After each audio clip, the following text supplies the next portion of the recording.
नमस्कार दोस्तों, ये निफ्टी का डेली टाइम फ्रेम का चार्ट है और निफ्टी के डेली टाइम फ्रेम के चार्ट पे प्राइस ओपन होने के बाद गिरावट दर्ज की और गिरावट दिखाने के बाद प्राइस इस लेवल से रिकवरी भी दिखाई।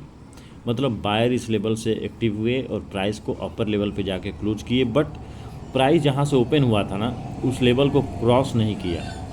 ठीक है, मतलब seller are available at this year and अपनी स्ट्रेंथ को उसने सेलर ने भी दिखाया और बायर ने भी दिखाया इस लेवल से। तो अब कल के दिन अगर प्राइस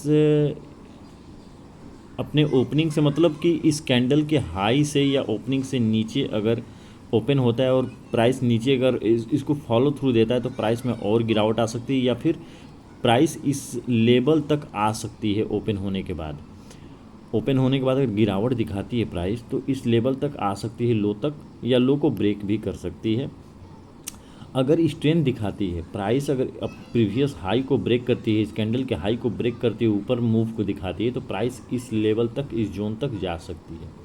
ठीक है ना, कर्सर को ध्यान से देखना, प्राइस इस लेवल तक जा सकती है अगर प्राइस में स्ट्रेंथ शो होता है। तो अगर नीचे गिरावट आती है तो प्राइस इस लेवल तक आ भी सकती है। ठीक है, ये दोनों चीज़ हो सकता है। गिरावट में ये लेवल थामेगा और उठते वक्त ये लेवल रोक सकता है प्राइस को ऊपर जाने से। ठीक है, रोक सकता है या फिर ब्रेक भी कर सकता है। बायर अगर स्ट्रेंथ में हुए तो प्राइस इस लेवल को ब्रेक भी कर सकता है। एवरीथिंग इज पॉसिबल, बट मैं ये बता रहा हूँ कि प्राइस अगर ओपन होने के बाद जो भी अप एंड डाउन का बिहेवियर दिखाती है तो प्राइस में ये कंडीशन हो सकता है। और अगर 15 मिनट का चार्ट देखें, जो आज का बिहेवियर, आज का मूव जो जिस प्रकार से हुआ है उसको अगर देखें और एनालाइज करें तो प्राइस में ये निफ्टी का 15 मिनट का चार्ट है और प्राइस में ये पहला 9:15 का कैंडल जब ये ओपन हुआ तो प्राइस में काफ़ी ज़्यादा गिरावट देखने को मिली। लो लगाया, लो लगाने के बाद बायर आया और प्राइस को ऊपर के लेवल पे पुश किए। बट नेक्स्ट जो फॉलो थ्रू मिलना चाहिए प्राइस को, अगर मतलब बायर यहाँ पे स्ट्रॉन्ग होते और बायर यहाँ पे अगर आते स्ट्रांगली तो प्राइस के हाई को ब्रेक कर सकते थे और प्राइस ऊपर की मूव दिखा सकती थी, बट ऐसा नहीं हुआ। प्राइस में जहाँ से प्राइस क्लोजिंग दी थी ना 9:15 कैंडल पे, तो इस कैंडल में स्ट्रेंथ तो दिखा था बायर का, बट उसके बाद जहाँ ये क्लोजिंग दी, क्लोजिंग से ही प्राइस ओपन हुई और बिहेवियर हो गई बियरिश। फॉलो थ्रू मिलता गया और प्राइस नीचे के लेवल पे आता गया। यहाँ पे ये देखो इनडिसीजन कैंडल थे, कोई डिसीजन नहीं था, बायर थोड़ा बहुत आए थे बट ऊपर के लेवल से रिजेक्ट हुए और प्राइस ब्रेक करती गई लो। ठीक है, इस इनडिसीजन बिहेवियर को, दो कैंडल का बिहेवियर ये, और इस बिहेवियर को ब्रेक करने के बाद प्राइस और नीचे आती गई आती गई आती गई। प्राइस लो यहाँ तक लगाया और उसके बाद प्राइस में इस लेवल पे सेलर बार बार इस लेवल तक आने की कोशिश किए और इस लेवल को ब्रेक करने की कोशिश की, but buyer are strong at here और प्राइस यहाँ से बुलिश मूव दिखाती गई। अब यहाँ पे अब देखो एक चीज़ कि प्राइस में यहाँ पे ये प्रीवियस कैंडल के हाई के ब्रेक होते ही बहुत लोग यहाँ पे मतलब कि बाय एंट्री लिए होंगे। उसके बाद प्राइस जब यहाँ पे स्ट्रेंथ दिखा, क्योंकि ये 15 मिनट कैंडल है तो 5 मिनट पे, 1 मिनट पे ये कैंडल बुलिश मूव दिखाई है पहले। तो बुलिश मूव में लोग ये सोचते हैं ना कि मतलब कभी कभी जो इमेच्योर ट्रेडर होते हैं वो उल्टी गंगा में ही तैरने लगते हैं, उल्टी धारा में ही तैरने लगते हैं। तो प्राइस में यहाँ पे बहुत लोग एंट्री लिए होंगे, यहाँ पे लिक्विडिटी प्राइस को मिली होगी। प्राइस ने ये आपका 10:45 का कैंडल प्राइस ब्रेक किया, 10:45 का कैंडल ने, और प्राइस को नीचे लेवल। अब ये देखो कि प्राइस जिस लेवल से गिरते हुए आ रही थी ना, यहाँ पे आके वीकनेस दिखाने लगी।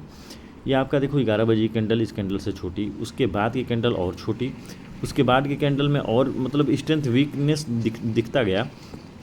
अब थोड़ी देर बाद बायर यहाँ, सेलर यहाँ पे थोड़ा बहुत स्ट्रेंथ के साथ आए कि हम इस लेवल को ब्रेक कर दें और नीचे की तरफ मूव और नीचे हम जाएं। ठीक है, बट यहाँ पे बायर आ गया और बायर अपना स्ट्रेंथ को शो करने लगे। अब बायर यहाँ पे ये कैंडल पे आया 12:15 पे, उसके बाद फॉलो थ्रू मिला बट वहाँ से ऊपर के लेवल से रिजेक्शन मिली बायर को। फिर एक रेड कैंडल दिखा यहाँ पे, रेड मतलब रेड दिखा का मतलब ये समझो कि सेलर यहाँ पे उनकी साइकोलॉजी ये रहती कि हम प्राइस को नीचे लेके जाएं। तो उस हिसाब से सेलर भी आते हैं और बायर भी आते हैं, और जब वो इक्वल हो जाते हैं थोड़ी बहुत तो सारे भी तो उस समय प्राइस इंडिसीजन और ट्रेडिंग जोन में फंस जाती है। तो वही है बिहेवियर यहाँ पे मार्केट एक जोन में फंसा हुआ है, और यहाँ पे बायर आया, बायर के बाद एक और डोजी कैंडल क्रिएट हुआ, यहाँ पे एक और डोजी कैंडल क्रिएट हुआ, रेड डोजी कैंडल, यहाँ पे डोजी कैंडल ज़्यादा क्रिएट हुए, और फिर उसके बाद प्राइस में एक ये स्मॉल छोटा सा कैंडल क्रिएट हुआ रेड। उसके बाद प्रीवियस हाई ब्रेक हुआ, और प्राइस में बायर यहाँ पे स्ट्रेंथ के साथ है, फॉलो थ्रू इसको मिला, और प्राइस ऊपर के लेवल पे काफ़ी स्ट्रांगली मूव दिखाया, ठीक है, और क्लोजिंग इसकी यहाँ पे आई है। तो ये आपकी ये बिहेवियर है, मतलब कि बायर यहाँ से, सेलर यहाँ से ओपन हुआ, ओपन होने के बाद जो डेली टाइम फ्रेम में कैंडल आप देख रहे हो हैमर, वो जस्ट लाइक वही है कि 15 मिनट भी वही शो कर रहा है। प्राइस यहाँ पे ओपन हुआ, नीचे लो लगाया, लो लगाने के बाद बायर आया, और प्राइस अपने ओपनिंग से नीचे कहीं यहाँ पे क्लोजिंग दिखाया है, जो कि डेली टाइम फ्रेम भी हमको देखने को मिल रहा है, ठीक है। और अगर हम बैंक निफ्टी को देखें, सॉरी फॉर दैट, ये हमारा बैंक निफ्टी है, सॉरी बैंक निफ्टी, ठीक है। अब यहाँ पे बैंक निफ्टी जो है इसको आप देखो और समझो। पहले डेली टाइम फ्रेम में चलते हैं। डेली टाइम फ्रेम देखिए, डेली टाइम फ्रेम में बैंक निफ्टी काफ़ी स्ट्रॉन्ग मूव दिखाया है।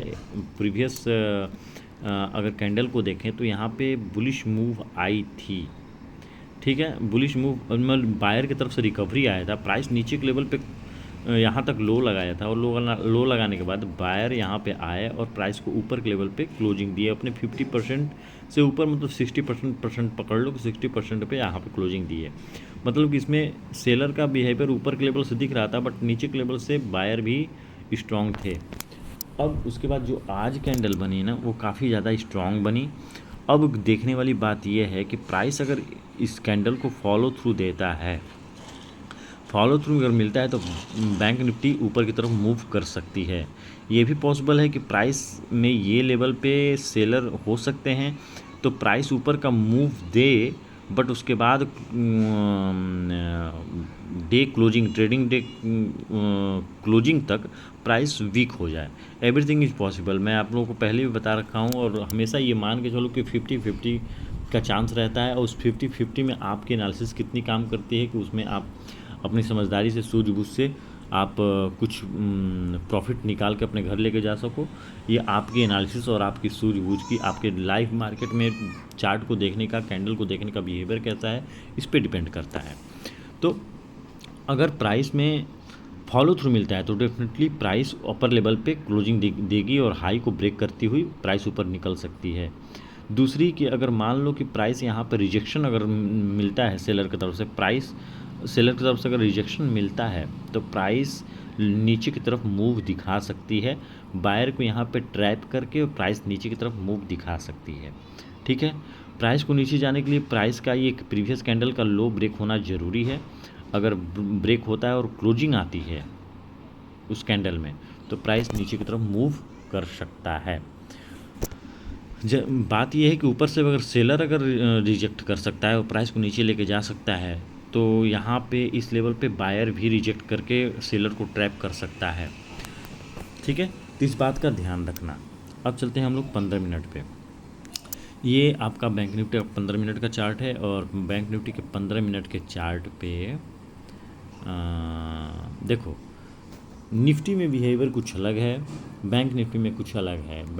निफ्टी थोड़ी वीक है, और बैंक निफ्टी थोड़ा स्ट्रॉन्ग है, लिटिल बिट स्ट्रॉन्ग है। निफ्टी ज़्यादा उसमें वो नहीं है। अगर फॉलो थ्रू उसको मिलता है, जिस टाइप का कैंडल क्रिएट हुआ है निफ्टी का, लिटिल बिट बस अगर हाई उसका ब्रेक होता है, तो जाहिर सी बात है कि प्राइस बुलिश मूव दिखा सकती है। तो यहाँ पे प्राइस देखिए आपका 9.15 पे ओपन होता है, काफ़ी bullish candle, strong candle open यहाँ लोअर लेवल से ओपन होता है। पहले लो लगाता है, लो लगाने के बाद अपने ओपनिंग को ब्रेक करके प्राइस ऊपर के लेवल पे क्लोजिंग देता है, हाई लगाता है, और रिजेक्ट होने के बाद क्लोजिंग देता है, ठीक है। अब यहाँ पे इस कैंडल के बाद प्राइस इस हाई को कहीं से ब्रेक नहीं करता नेक्स्ट कैंडल, यहाँ पे इंडिसीजन कैंडल क्रिएट होता है, प्राइस ऊपर भी जाता है नीचे भी जाता है, मतलब कि प्राइस बीच में यहाँ पे कहीं क्लोजिंग देती है। इंडिसीजन मूव दिखाया है इसमें, और उसके बाद प्राइस में ये नेक्स्ट कैंडल बना जो लो को ब्रेक नहीं किया, प्रीवियस कैंडल के लो को ब्रेक नहीं किया, ब्रेक किया बट रिजेक्ट होने के बाद कहीं ऊपर हल्का सा क्लोजिंग दिया है। बारीकी से कैंडल की बिहेवियर को देखो और समझो तो जाहिर सी बात है आपकी ट्रेडिंग सुधर जाएगी। और उसके बाद ये नेक्स्ट कैंडल आपका ग्रीन कैंडल 10 बजे वाली कैंडल, ये कैंडल भी स्ट्रेंथ में थी, बुलिश कैंडल मानी जाएगी, बट इसको फॉलो थ्रू जो मिला ना वो इंडिसीजन मिला, मतलब वीक फॉलो थ्रू मिला। अब ये सोचोगे कि सोचना आपका बनता है कि प्राइस में ओपन होने के बाद हम कैसे जज करें कि ये बुलिश कैंडल बनेगी या फिर इंडिसीजन कैंडल बनेगी। देखो बात ये है कि प्राइस इस हाई लेवल पे है, मतलब जहाँ पे प्रॉफिट, अभी ये मूव आने के बाद ना यहाँ पे लोग प्रॉफिट बुक करेंगे, और इस लेवल को ब्रेक करने के लिए जो एक यहाँ पे एक 2 कैंडल का सेलिंग प्रेशर देखने को मिला है जो कि यहाँ पे आके रुका हुआ है, इस लेवल पे आके रुका। अब यहाँ पे अगर इस कैंडल में मूव हमको देखना है तो एक स्ट्रॉन्ग मूव, एक स्ट्रॉन्ग कैंडल हमको दिखनी चाहिए और क्लोजिंग आनी चाहिए। उसके बाद हम समझेंगे कि प्राइस में स्ट्रेंथ है और ये हाई ब्रेक होनी चाहिए। देखो क्या है कि आप जब प्रैक्टिस करोगे ना, और होगा, मान लो कि यहाँ पे अगर प्राइस को ऊपर जाना है ना तो उस टाइप की वो कैंडल और बिहेवियर आपको जब प्रैक्टिस में रहोगे, लाइव मार्केट में एनालिसिस की आदत रहेगी, आपको मार्केट बिहेवियर को जानने की ललक रहेगी, और अच्छे से अगर रीड कर पाओगे चार्ट को तो आप पकड़ लोगे कि मूव फेक है या फिर क्या है या ट्रू है मूव। तो कहने का मतलब कि प्राइस में ये इंडिसीजन कैंडल बनी, उसके बाद नेक्स्ट ऊपर से ये सेलिंग प्रेशर देखने को मिला इस कैंडल में, मतलब ये कैंडल ग्रीन थी, ये यहाँ पे बायर ट्रैप हुए, और ट्रैप होने के बाद मतलब यहाँ पे जो भी बाई किया होगा वो फंसा और प्राइस नीचे की तरफ मूव करना चालू किया, और प्राइस मूव करते करते जिस फोर्स से ऊपर के लेवल पे बायर सेलिंग प्रेशर दिखा रहे थे, यहाँ पे आते आते वीकनेस इनके अंदर दिखने लगी थी, क्योंकि कैंडल में रिजेक्शन बार बार देखने को मिल रहा था। और कैंडल में रिजेक्शन देखने के बाद प्राइस यहाँ पे आकर रुकी, यहाँ पे कुछ देर साइडवेज बिहेवियर दिखा, ट्रेडिंग रेंज मार्केट दिखा, प्राइस नीचे के लेवल से रिजेक्शन, ऊपर के लेवल से rejection, indecision candle, doji candle, everything यही सब कैंडल बन रहे थे। तो उसके बाद कहीं यहाँ पे जाके हमको पता चला कि नहीं, मार्केट अब यहाँ से ऊपर निकल सकती है, क्योंकि ये ग्रीन कैंडल बना छोटा सा, बट इसकी बॉडी को देखो ऊपर का विक छोटा छोटा सा दिख रहा था, ज़्यादा बड़ा विक नहीं दिख रहा था इसमें। और मेन बात कि इसको फॉलो थ्रू स्ट्रॉन्ग मिला, स्ट्रॉन्गली फॉलो थ्रू मिला, और जब ये मूव मिला, आप सोचो कि हम यहाँ पे बाई कर लें तो ये आप नहीं कर सकते, कोई नहीं कर सकता, एकदम यहाँ पे बॉटम पे बाई कोई नहीं कर सकता। ये कहने की बातें हैं, तुक्का मारने वाली बात है, क्योंकि आप अगर यहाँ पे अगर एंट्री लेते हो कोई गारंटी नहीं है, आपकी स्टॉप लॉस हो सकती है, ठीक है। और प्राइस में ये स्ट्रेंथ जो बायर का आपको देखने को मिला इन 2 कैंडल में, काफ़ी ज़्यादा ह्यूज मूव देखने को मिला, और प्रीवियस हाई को ब्रेक किया यहाँ पे, उसके बाद क्लोजिंग भी हाई के ऊपर ही देखने को मिली। ऊपर के लेवल से हमको रिजेक्शन उसके बाद देखने को मिला, रिजेक्शन सॉरी फॉर दैट, एक रेड कैंडल देखने को मिला, और क्लोजिंग भी लो लेवल पे देखने को मिला, बट प्रीवियस लो प्रोटेक्टेड था यहाँ पे। उसके बाद नेक्स्ट कैंडल हमारा बुलिश क्लोजिंग देखने को मिली कैंडल में। तो प्रैक्टिस करने की बातें हैं, अगर आप चार्ट को रीड करोगे, डेली प्रैक्टिस करोगे, तो definitely you can do better in your trading journey. So मिलते हैं नेक्स्ट एनालिसिस वीडियो में। चार्ट क्लीन रखना, माइंडसेट क्लीन रखना, बाय।